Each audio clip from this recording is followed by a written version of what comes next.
Chris, it's John from the Batcave podcast. How you doing? I'm doing good. How are you doing, John? Good. Listen, I've got some new episodes coming up, and I want to do a special episode on Wonder Woman on TV. Wonder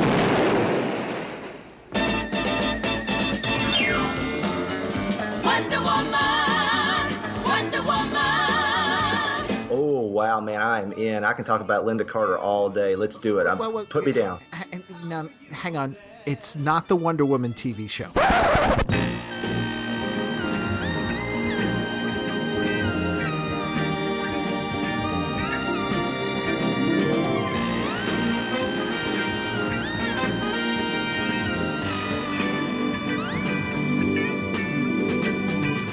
Okay. Yeah, well, I can talk about Kathy Lee Crosby. We got Ricardo Montalban as a villain, so I'm in for that, too. Yeah, no. This is, okay, maybe, Batcave podcast, it's not Kathy Lee Crosby. We're going to talk about the Ellie Wood Walker pilot. Hello? Hello?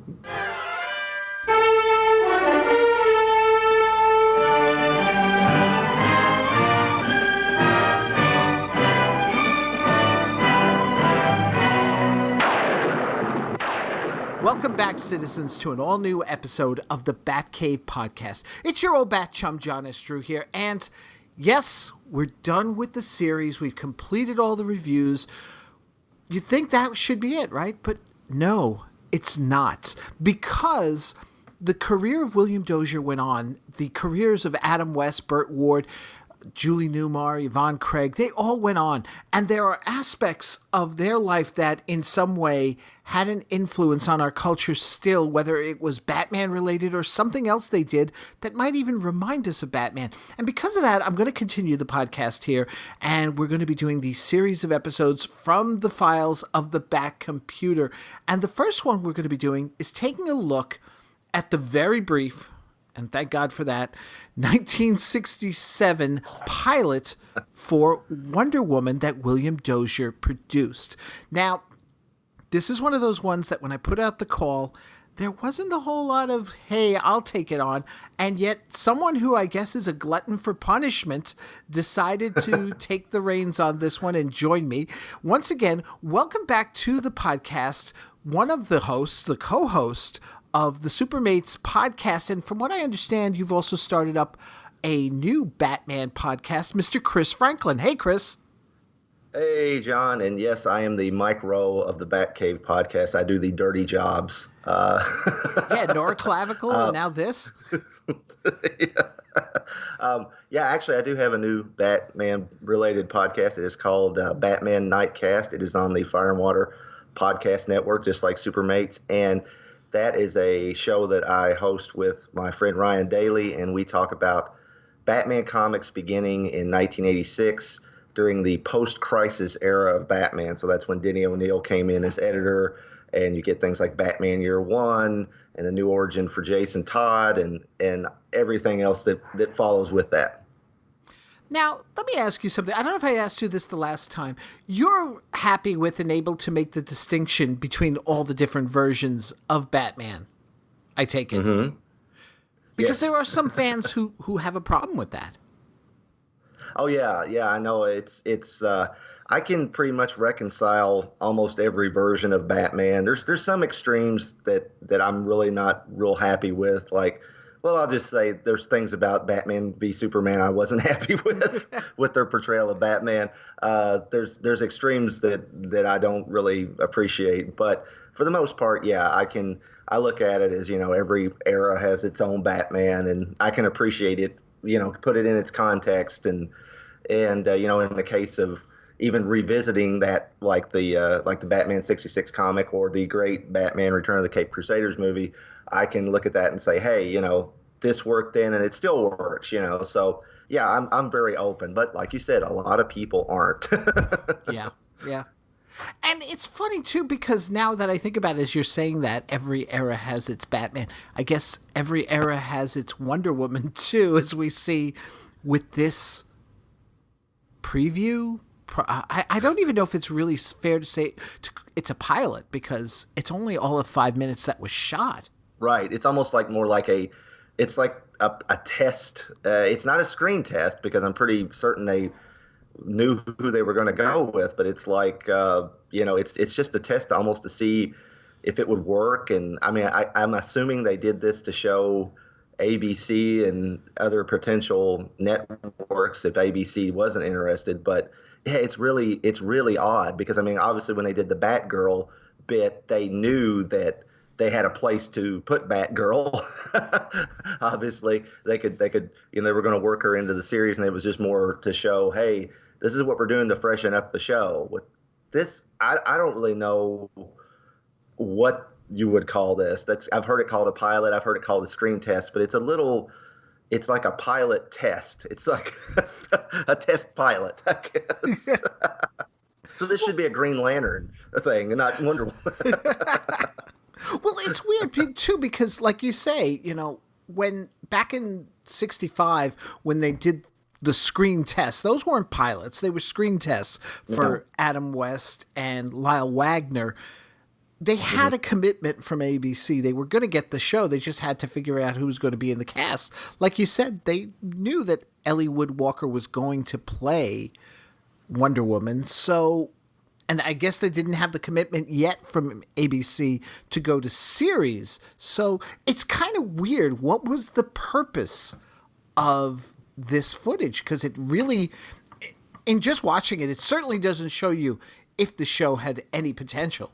No, it actually raises more questions than probably, you might on paper say, oh, a Wonder Woman series. If you knew anything about Wonder Woman, you might say, oh, that worked. Because obviously we know later Wonder Woman in a fairly faithful adaptation, at least at first, did work. But what you get actually is like, okay, why did you choose to go in that direction? Yeah. It's a head scratcher. It's a head scratcher, and then it's also just you look at.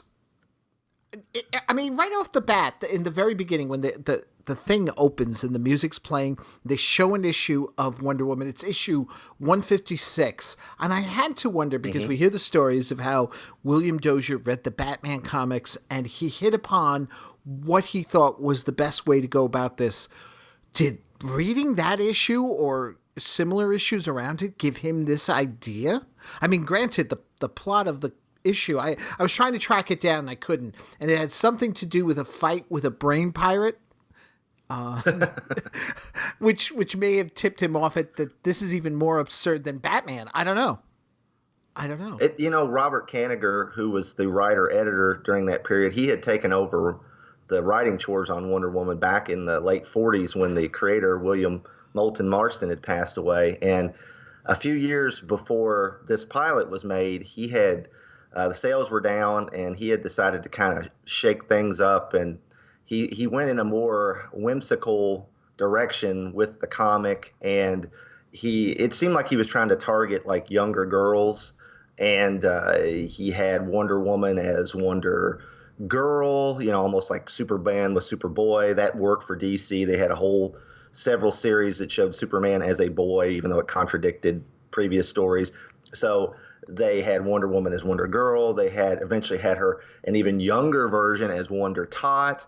And he even did these strange stories where they all existed together at the same time, which, he framed it originally with it was an imaginary story. And then later on, he just said, oh, the heck with it, they're all together. And that caused confusion at DC later, as how Wonder Girl ended up in the Teen Titans as a contemporary of Robin, even though she should have been the past version of Wonder Woman. And if you're a DC Comics fan, it just created all this. They still never have been able to figure out how to reconcile it completely. But he also had some weird, pretty campy elements, such as suitors for Wonder Woman. There was a mer boy, a bird boy, and then the adult versions of them in the Wonder Woman stories.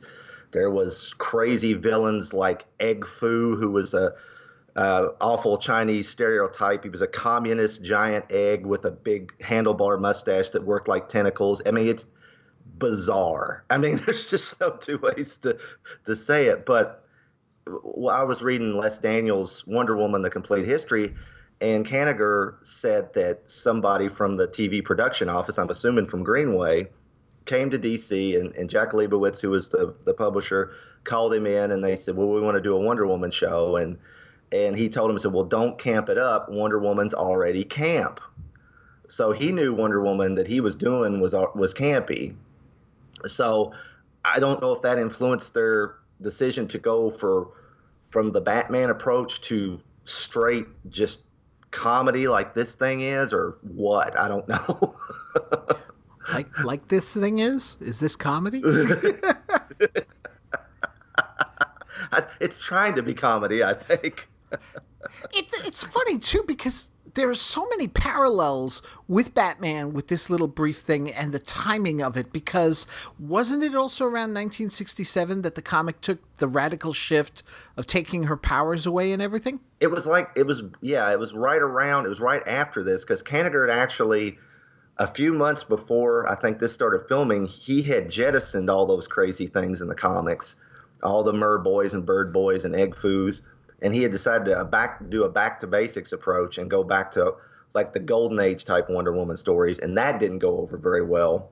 And it was shortly after that yes, DC, Kanigher was out the door as far as on the Wonder Woman book. They brought in new editor, new writer, new artists, and they did the whole, she loses her powers, she becomes basically Emma Peel, and she becomes a karate chopping, normally white suited wearing Wonder Woman of the late 60s through early 70s. So yeah. And it's interesting too, because that would be the sort of route that eventually the Kathy Lee Crosby movie would take. Yes. Yeah. Yes, exactly. I mean, so people look at the Kathy Lee Crosby Wonder Woman pilot and say, well, that's not very Wonder Woman like, but it's actually not too far from the comics that were being done. And it's another odd coincidence, I think, right as they were filming that, or it was airing, that's when they switched back to the classic Wonder Woman in the comics, so that they never could quite get that synergy going. Oh man. And I'm looking at this. It's funny too, because okay, I don't know who Stan Hart is, but Stanley Ralph Ross had a hand in working on this, and Larry Siegel. Now, Larry Siegel, I know I should know that name, and I can't think of where I've seen it before for the life of me. Plus, we've got Leslie Martinson as the director. Mm-hmm. Directed the Batman movie, of all things. Yeah, and the pilot for Batman. Yeah. It's like, what? Well, I had to look up who Siegel and Hart were. I wasn't familiar with them, but apparently they had written for Mad Magazine, which explains Maybe this reads like a Mad Magazine bit or a comedy skit, and they went on to write for the Carol Burnett Show. So this would definitely, you could see Carol Burnett actually in this scenario. I mean, you could see this as a skit, with her dressed as Wonder Woman fawning into the mirror, and some, Vicki model Lawrence they brought as in. his mother. Vicki Lawrence as Mama. Yeah. Wonder Woman's family. And then of course you've got the strange connection down the road where you've got they worked on Carol Burnett Show, and of course who was the star on Carol Burnett Show? Lyle Wagner, who was of course connected to Batman and then went on to play Steve Trevor on the Linda Carter Wonder Woman series. So some incestuous stuff going on here. Yeah. Oh, let's take a few moments. I mean, because I don't know if it'll take that long, but let's break this down as we do here on the Batcave podcast. This thing opens up, like I said, we see the comic book, we see the weird titling of Ellywood Walker's name on the screen, which I also thought was interesting, and then we cut to her house, and it's a stormy night, and Diana's reading the paper when sections of it seem to fall out. And already it's not a very auspicious beginning as she struggles to steady herself and asks her mother to help her up. Yeah, I mean, it's like this woman can't, figure out the simple mechanics of her body. So how can she be a superhero? I don't know. Yeah. Thank you. It seems so quiet here tonight. Well, thank goodness it's raining. There are no planes out tonight making all that Noise. Oh, that's it.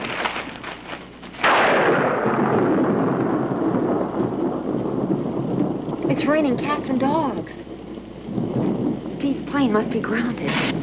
Mother, I won't be having any dinner tonight. No dinner? No. Oh, don't be silly. Where do you think all that strength comes from? Those gods? No, from my cooking. I have to help Steve. He's waiting at the airport and there are no planes. Look, you're not so smart that you can't take a mother's advice. Now, this is no kind of a night for you to be flying around in that outfit of yours. Mother. This is the kind of a night for you to watch TV or read the newspaper. Eat your roughage. But the fate of the free world depends on me. All right.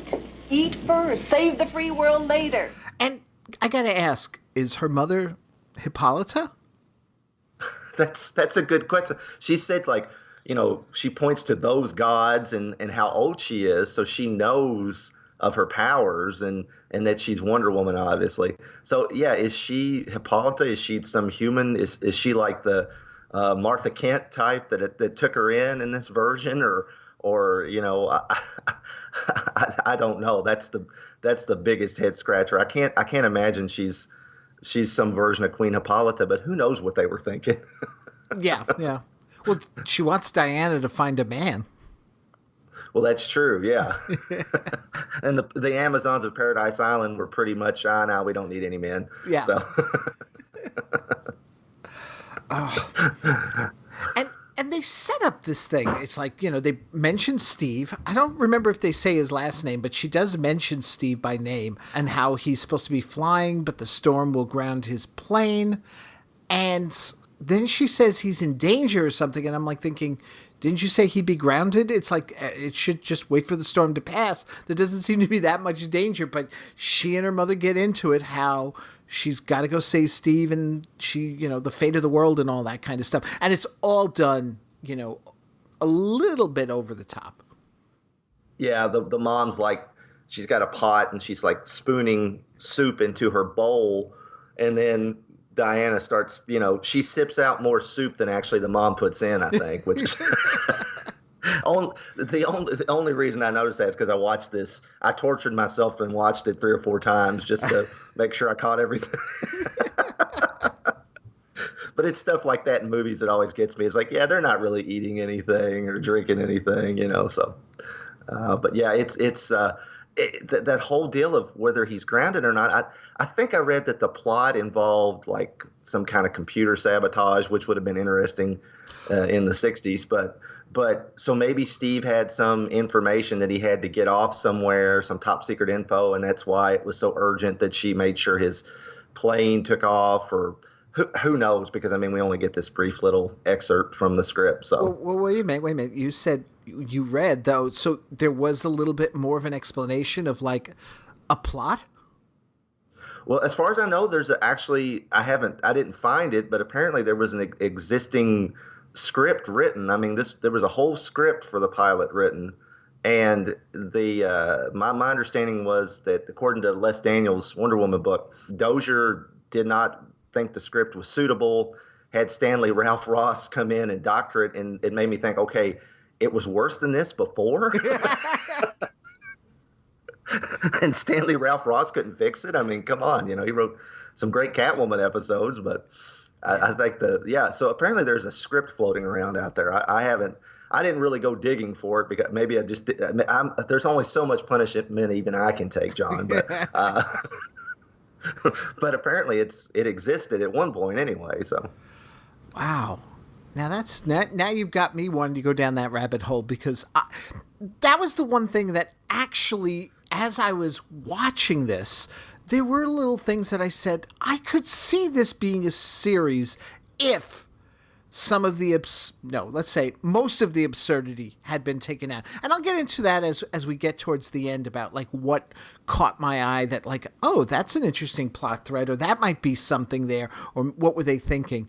So, they bicker back and forth and they're arguing and stuff. And that's the main gist of this whole thing, is the relationship, showing the relationship with Diana and her mother more than anything. That, and then of course, probably even more painful to the Wonder Woman fans is when she makes her transformation. She goes through a spinning door, coming out the other side as Wonder Woman.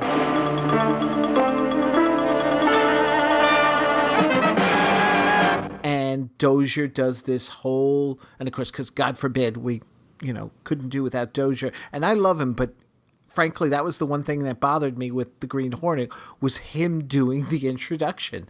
He should not have had his hands on it at all, or I should say his vocal tones. And it shouldn't be here either, because as funny as the lines are, I guess, maybe, it's, again, you're thinking you're going to get Batman, and this is even worse than third season Batman. Wonder Woman, who knows she has the strength of Hercules, who knows she has the wisdom of Athena, who knows she has the speed of Mercury, and who thinks she has the beauty of Aphrodite. Yeah, exactly. His voice means you're going to get a certain brand of satire, parody, whatever you want to call it. And so with the Green Hornet being pretty serious, it doesn't fit. And then with this being just an out-and-out farce, it doesn't fit either. Right, yeah. Then she steps out, and we hear, and again, it's like, wow, the opening strains to the movie theme song for Batman. Yes. I was waiting for the spotlight to shine on two people making out, Yes.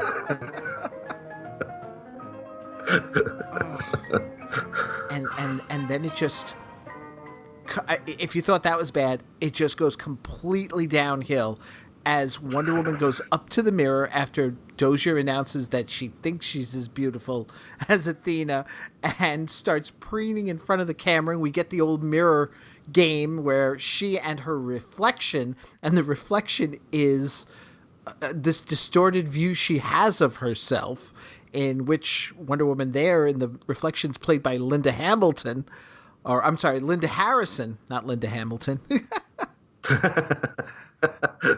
Oh, and this cheesy 20s, 30s music starts playing. It's all brass and such, and it's as she just keeps preening for a good minute or so. Yeah, it like takes up like a whole minute of the like 4 minutes and 45 seconds the pilot is, or whatever it is. It's really kind of hard to watch. I mean, and the thing is Ellie Wood Walker, of course she's Hollywood unattractive. They put her in, glasses, big glasses, and frumpy clothes, and her hair's kind of a mess. And when she's Diana, and when she comes out as Wonder Woman, her outfit's too big. She's thin, so her outfit's too big. I mean, she's not unattractive, but she's not the Wonder Woman ideal. And right. Of course, Linda Harrison's costume fits her properly, and she does look more like the comic book Wonder Woman. Of course, she's Linda Harrison we know her as Nova from Planet of the Apes. She was in the Batman episode with the Joker Goes to School two-parter, and as a cheerleader. So, she's, of course, very attractive. But yeah, it's, of course that raises, was deemed funny then. Nowadays people would, it would be ripped off the air in 2 seconds for this part alone, so I mean, yeah, but even beyond that, if you put yourself in 1967, it's still hard to watch. and it's funny too, because you point that out, that her costume doesn't fit her well and such, and yet they point it out. They make it a point in this to show the absurdity. It's like, when Batman first came on, frankly, if you look at Batman's costume, it doesn't fit him that well. But when Adam West speaks, when he walks into the room, you kind of ignore all that. He casts this almost illusion with his acting and such, and you're like, cool, that's Batman. Now, we're like, no, everybody point and laugh. That's ridiculous. Yeah. We're not taking, these are two serious crime fighters in an absurd world. We're taking, this is an absurd world, and this is an absurd chick, and boom, we're done. Let's just mock this. And that's sad. That's sad. It is. It's sad, and it really makes you wonder why DC would ever go for this. And maybe they wouldn't. Maybe that's one reason why it didn't go anywhere. But, because this is straight up mocking the character. And, it's I don't see, unless DC radically changed the way the book was going. Of course, they did anyway. But I mean, to follow this, if this had went to series, I know Batman did pick up more campier influences. Julius Schwartz felt like he had to, and that's one reason why you had after the series went off, they went the complete other way and started going back to the golden age creature of the night type phase of Batman. But with this Wonder Woman, I mean, they would have had to, change this into a Betty and Veronica comic to fit what was going on here, or even beyond that, more like a Betty and Veronica meets Mad Magazine type thing or something to match this. And then there's the takeoff. I mean, this Wonder Woman flies. Well, in the comics, Kanigher had introduced that she glided on air currents. They never wanted to say that she flew, but Wonder Woman from the 60s up into the 1980s could, quote unquote, glide on air currents, which I never. Okay, what is that? Is that like she gets a good run? She can, coast out or flying? Or I never did quite understand what that meant, but she was essentially flying. But yeah, the Ellie Wood Walker does not fly with any amount of grace, which is the gag. But yeah, it's pretty bad. She does this little pirouette thing, and then there's some weird sound effects, and off she goes. Yeah, it's a slide whistle type thing, and she sticks her legs out and just, it's like somebody just yanked her up. This is definitely not Superman the movie Takeoff, or something. And then it ends. Or even George Reeves' Springboard, Right, yeah, exactly. And then it just cuts off. I mean, the mother comes out the window and says, "Stop by your uncle," and all that. But that's the end of it. Then it's all over, and it's like, okay, ABC, what do you think? Can we have a series? I mean, what?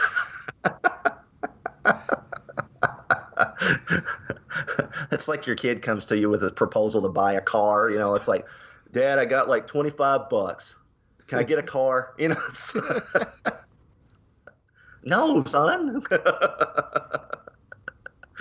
Yeah, it really what did they think this proved? I mean, beyond would this ever work, this excerpt, what did it show? I mean, I guess it showed the conceit that, hey, here's the gag. Wonder Woman thinks she's this gorgeous, Linda Harrison type, but she's not. And then you ask the question, how would that have worked? Would they have kept that going every time would she have to stop and look in a mirror, a window, some kind of reflective surface every so many minutes so you'd see Linda Harrison and they'd give her enough to do to keep her on the payroll? Or, I mean, was it almost like an Incredible Hulk type thing where, at this minute Lou Ferrigno is going to show up and then wait another 20 minutes and he's going to show up again? Was it going to be that type of thing? Or, Linda Harrison will show up at these certain times in the episode, or what? I mean, see, now you got me thinking of another aspect that they could have done. Because here's the thing. I know this is going to sound weird, but since you mentioned also there was a script, there's that part of me that actually does want to see what happens next. I want to see what Diana's relationship is like with Steve. I mean, she's clearly worried. I mean, to a certain extent, she has an affection for him. But then there's the mother's worries that she doesn't have a man. It's like, well, what about Steve if she's interested in Steve? I mean, so we don't even get into that there. And then is he, like we see often in the comics and stuff, is he more in love with Wonder Woman? And it's just that. Is there another woman? Were they going to do this as a triangle and such? And then you say, and maybe this could have saved the whole concept and not made it been as ugly as it seemed, with the whole thing with her preening in front of the mirror and stuff, is that actually she is Linda Harrison the whole time. And just what she actually perceives herself as most of the time is Ellie Walker, but that in reality she never gives herself enough credit because she has doubts about herself. I don't know. I mean, I'm thinking way too much. I'm sitting there going, we could have saved this. We could have fixed this, but no. Well, I think the only way to fix this is just to make Linda Harrison Wonder Woman. Well, no offense to Ellie Wood Walker, but I would guess that, and I of course didn't read the script obviously, but my guess is when she, Steve ignores Diana completely, and Wonder Woman, he probably likes her help because apparently obviously she has superpowers, she can fly, she's got the strength of Hercules and all that stuff, but he probably wants her help, but he probably isn't interested in her because my guess is that everybody else sees her as Ellie Wood Walker, and only she sees her as the Aphrodite, vanity created Linda Harrison. So that's about all I can say. I think they said in Daniel's book that Wonder Woman. I don't know if they were going to show it, but the idea was the gods bestowed the Greek gods bestowed their powers on Wonder Woman's strength, wisdom and all that stuff. And Aphrodite, instead of in the comics, she gives her beauty. In this, she gave her vanity. So that's why she is so delusional that she thinks she looks like Linda Harrison when she doesn't. So my guess is Steve will be kind of like, yeah, thanks for the help, Wonder Woman. That was really helpful. But no, I really don't want to go out on a date. I've got, work at the Pentagon or, whatever. That's, which is the total opposite of the TV series where, Lyle Wagner has to roll his tongue back up in his head, every time Wonder Woman shows up on screen. Oh, man. Now, wow. See, it's just, this all just keeps rolling. Now I keep thinking, you mentioned the gods and stuff. Would there have been almost like pre-Shazam where Diana and Wonder Woman would have been conversing with the gods, and would we have actually gotten people dressed as gods? Or I'm like thinking about this way too much, but then that's what I do here. In the closet that she changes in, she's got the Oracle thing from the RV from Shazam, the eternity phone. Yeah. The eternity. Yeah, there you go. To call the Rock of Eternity and get the cartoon, moving mouth. But yeah, Billy, that. I found out something interesting about Ellie Wood Walker doing, digging on IMDb. One, right. She was the wife of Robert Walker Jr., who most Star Trek fans will remember as Charlie Evans from the episode Charlie X. Mm-hmm. Yep. And oddly enough, she is from Maysville, Kentucky, which is right up the road from me. So, and I wonder if she's living there now. I was wondering about that. It's one thing I didn't check up on. Is she still among us? There's nothing on IMDb that says, there's no deceased date. So I'm assuming she's still among us as far as they know, at least. Anyway, of course, they're not always right, but right. But yeah, she was from Maysville, Kentucky. So, home of the birthplace of the Clooney clan, Rosemary and George. So there you go. Wow. Yeah. So another Batman, right? George Clooney. Another George Clooney. Yeah, there you go. Another Batman that most people would like to forget, just like this Wonder Woman. Of course, now you got my wheels turning, thinking, see if we could track her down. Yeah, that would be interesting. Her resume on IMDb is pretty brief. I heard her mention in other places that she was a comedian or comedian, I guess, and I couldn't really find anything on that. So I don't know if she was a stand-up type or a skit comedian, or she does come across almost like a Carol Burnett type in the brief sequence here, but she was in a few movies. Like she was in Easy Rider with her husband Robert Walker Jr. She was in Targets with Boris Karloff. So I mean, it's but that's really about it. She doesn't have a very lengthy IMDb resume, so she kind of just disappeared after a while. Wow. That's I just now it's like more rabbit holes for me to explore. So, Chris, before we start wrapping this up here, was there anything else you wanted to discuss on this? Because I'm thinking we managed to actually get quite a bit out of a 5-minute piece. Yeah, just one thing, when you brought up Stanley Ralph Ross, it always amazes me, and I did not know this for years and years, but I knew Stanley Ralph Ross as a writer on Batman. And he also developed the Wonder Woman series that Linda Carter was in. He was the guy that developed it for television and wrote the pilot. Yes. So he went on to, do legit Wonder Woman. But the weirdest thing is, of course, we know he played Ballpoint Baxter on Batman in a cameo. Right. But he went on to voice characters on animated cartoons, including DC characters, Gorilla Grodd and Brainiac on the Super Friends. He was the second Brainiac after Ted Cassidy. Lurch, who of course was on Batman once, passed away, and he also voiced Perry White on the '80s Ruby Spears Superman cartoon, the 1988 series. So I love that one. He's got some. Yeah, that is a great one. Yeah, and he's got some serious DC cred for sure. All right. Well, so in the end, okay, let's put this in some perspective then. Thank God it wasn't made. But would you ever go back to it again and look at it again? I mean, I never thought I would look at it again when I saw it years ago. I never thought I'd find myself watching it again, but here I was doing it for this.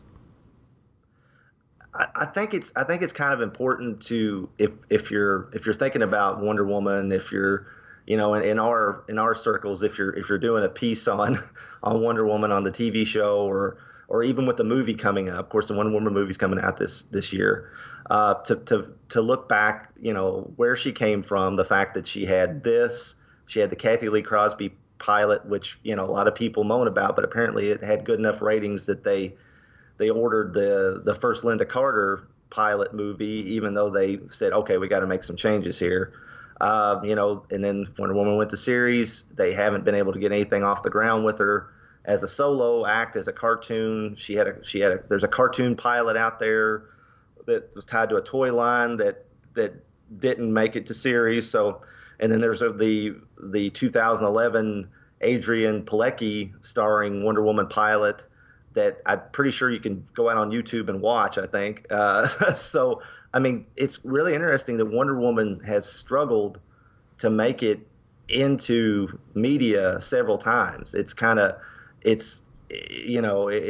took a long time to get this movie off the ground after years and years and years of talking about doing a new Wonder Woman, the first Wonder Woman movie, theatrical movie. So it's part of that history. It's whether people want it to be or not. It's part of Wonder Woman's the trials of Wonder Woman, like Hercules, to get into media, I guess. Yeah. All right, then. So as we wrap up this episode, Chris, I'll give you a moment here. You've got the new Batman podcast, but you also have Supermates. Tell us about that. Tell us what's going on over there at that podcast.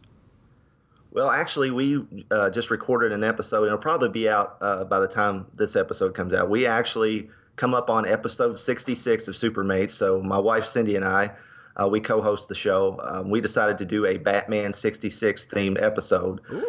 So I got the Batman, a celebration of the classic TV series coffee table book for Christmas that your buddy Dan Greenfield's been gushing about on his 13th Dimension. And that's one reason I wanted it so bad, because Dan kept putting all these great things from him. I'm like, God, I got to get this book.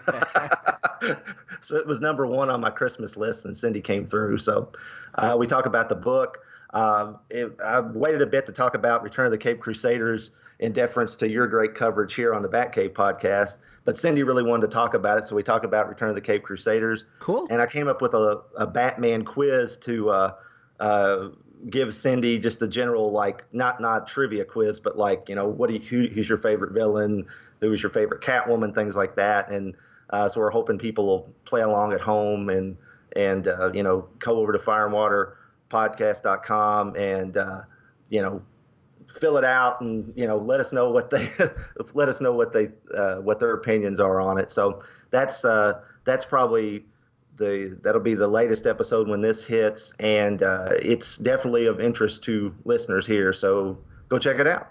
Definitely. And when the episode itself comes out, I'll put the links in our show notes and also up on the Facebook page. Okay, and you can find that at fireandwaterpodcast.com, and we are on Twitter at #FWPodcast, and I have a Twitter at Supermates Pod. So. All right, then. Thanks once again, Chris, for doing this again. I know it's like you just seem to take on the really bad ones. I know you probably already got other people penciled in, but if you need another one, I will do Legends of the Superheroes, proving that I am a glutton for punishment. Well, see, that's the thing with Legends of the Superheroes, and you know what? You're in, because frankly, you're taking 2 hits for the team. You're in. But to me, it's funny because there are a lot of people who are like, yeah, I'll do Legends. It's like, sure you will. It's so bad, it's good. Like, you can't Right. This is just god-awful. Nora Clavicle was just god-awful. You know, Legends, that's going to be fun to make fun of and talk about and what have you, and maybe point out some things that as kids we enjoyed about it, but it's so bad it's good. So yeah, everybody's willing to do that one. But you took on 2 of the really bad ones here, so don't worry, you're in, my friend. Okay, thanks. I think. and you know, next time we're going to be doing Dick Tracy. That was another pilot that William Dozier did, and from what I understand, it's actually, because I've only seen bits and pieces of it, I have to sit down and give the whole thing a watch. It's actually not bad from what I understand. Yeah, I watched bits of it the other day too, and I was really, for the first time, and I was really like, hey, why didn't this get picked up? That was my thought at the time. So. Yeah, because, I mean, you've got Victor Buono as a guest star and all, and it seemed like it went off to a good start, but, you know, we'll see. And joining me to discuss Dick Tracy will be the return of Jim Beard to the podcast. So, folks, thanks for listening. Make sure you're heading on over to the Facebook page or to thebatcavepodcast.com, where in addition to our continuing episodes on the legacy of Batman 66, we're also continuing our reviews of the Green Hornet series for its 50th anniversary with the Hornet Sting podcast. So until next time, folks, thank you so much for listening. Once again, Chris, citizens, take care, everybody. If you got time, stop by and say hi to your Uncle Amos.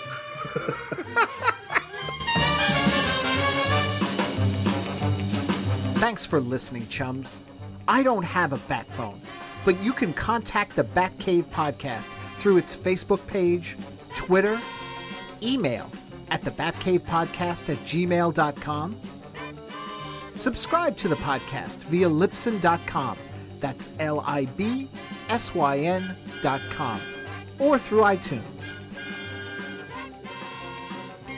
The Batcave Podcast is part of a series of pop culture podcasts from the Chronic Rift Network. Find them at chronicrift.com. So until next time, citizens, same bat time, same Batcave Podcast.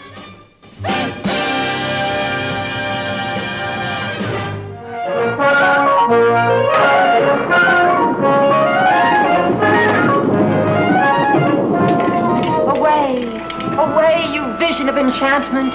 You've got a job to do.